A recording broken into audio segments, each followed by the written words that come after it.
നേരായിട്ടും നീയൊരു നല്ല കുട്ടിയാ. ദാ നോക്ക്, നേരായിട്ടും നീയൊരു നല്ല കുട്ടിയാ. ടോട്ടോച്ചാനെ കാണുമ്പോഴെല്ലാം മാസ്റ്റർ ഈ വാക്കുകൾ ആവർത്തിക്കും. ഓരോ തവണയും അവൾ ചിരിക്കും. തുള്ളിച്ചാടിക്കൊണ്ട് പറയും, ഉവ്വ്, ഞാൻ നല്ല കുട്ടിയാ.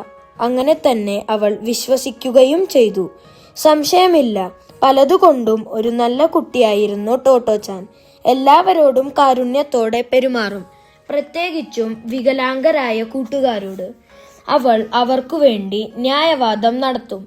മറ്റു പള്ളിക്കൂടങ്ങളിലെ കുട്ടികൾ അവരോട് ക്രൂരമായി പെരുമാറിയാൽ തന്റെ കരച്ചിലിലാണു സംഗതി അവസാനിക്കുന്നതെങ്കിൽ കൂടി അവൾ അവരോട് ശണ്ട കൂടാൻ ചെല്ലും.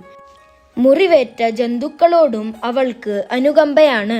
അവയെ തനിക്കാവും വിധം പരിചരിക്കും.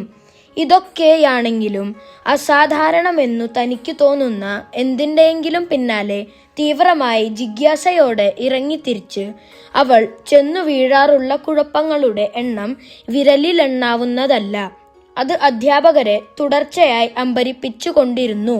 രാവിലെ അസംബ്ലിയിലേക്കു വരിവരിയായി നീങ്ങുന്ന വേളയിൽ തന്റെ പന്നിവാല് ഇരു കൈകളും കൊണ്ട് പിൻവശത്തേക്കു വലിച്ചുരസിക്കുക തുടങ്ങി ഏതെങ്കിലുമൊക്കെ അവൾ എല്ലായ്പ്പോഴും ആവർത്തിച്ചു കൊണ്ടിരിക്കും. ഒരിക്കൽ ടോട്ടോച്ചാൻ ഒരു രഹസ്യവാതിൽ കണ്ടെത്തി. അന്നു ക്ലാസ് മുറി അടിച്ചു വാരാനുള്ള അവളുടെ ഊഴമായിരുന്നു.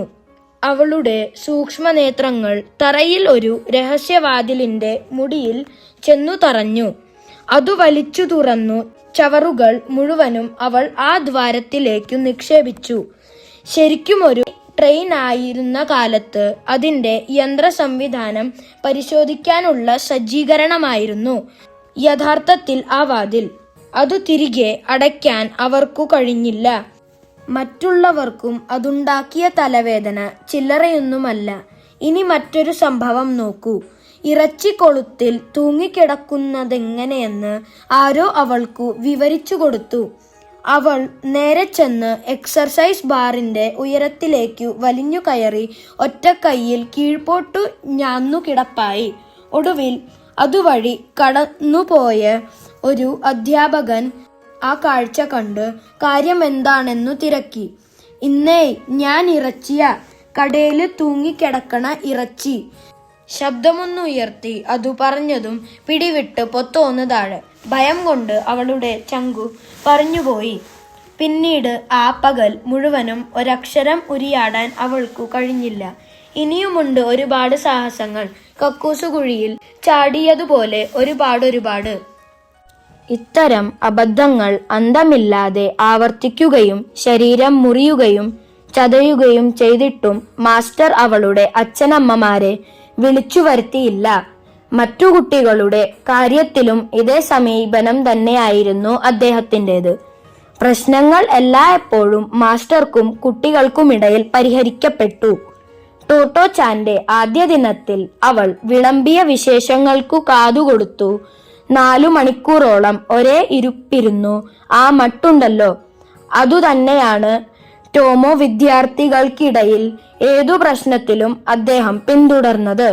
പ്രശ്നക്കാരനായ കുട്ടിക്കു പറയാനുള്ളതു മുഴുവനും അദ്ദേഹം എല്ലായ്പ്പോഴും ശ്രദ്ധിച്ചു കേട്ടു. അവരുടെ ന്യായവാദങ്ങൾക്കുൾപ്പെടെ എല്ലാം. ഒരുവൾ അല്ലെങ്കിൽ ഒരുവൻ ചെയ്തതു തെറ്റാണെന്ന് അന്തിമമായി വെളിപ്പെട്ടാൽ മാസ്റ്റർ പറയും, മാപ്പ് പറയ്. ടോട്ടോച്ചാന്റെ കാര്യത്തിലാകട്ടെ അധ്യാപകർ, മറ്റു കുട്ടികളുടെ രക്ഷകർത്താക്കൾ എന്നിവരിൽ നിന്നെല്ലാം അനേകം പരാതികളും ആശങ്കകളും സ്വാഭാവികമായും മാസ്റ്ററുടെ ചെവിയിലെത്തി. അതിനാൽ അവസരം കിട്ടുമ്പോഴെല്ലാം അദ്ദേഹം വാത്സല്യത്തോടെ അവളോട് പറയും, ദാ നോക്ക്, നേരായിട്ടും നീയൊരു നല്ല കുട്ടിയാ. നേരായിട്ടും എന്ന പദം സവിശേഷമായ ഒരു ഊന്നൽ കൊടുത്തുകൊണ്ടാണ് അദ്ദേഹം ഉച്ചരിക്കാറ്. അതു കേട്ടു നിൽക്കുന്ന ഒരാൾക്ക് അതിന്റെ പൊരുൾ മനസ്സിലാവുക തന്നെ ചെയ്യും. അവളെ എന്തു മനസ്സിലാക്കിക്കാനാണ് മാസ്റ്റർ അതിയായ ആഗ്രഹിച്ചത്? ഇങ്ങനെയെന്തോ ആയിരിക്കണം. പല കാരണങ്ങളാലും ചിലരൊക്കെ ധരിച്ചേക്കാം നീയൊരു നല്ല കുട്ടിയല്ലെന്ന്. പക്ഷെ ടോട്ടോച്ചാൻ, യഥാർത്ഥത്തിൽ നീയൊരു വികൃതി കുട്ടിയാണോ? അല്ല, നിന്റെ സ്വഭാവത്തിനു നല്ല വശങ്ങളാണ് കൂടുതൽ. അതെനിക്കു നന്നായി അറിയാം. ഹോ, അതെല്ലാം വർഷങ്ങൾക്കു മുമ്പായിരുന്നു. ഒരുപാട് വർഷങ്ങൾക്ക് മുമ്പ്.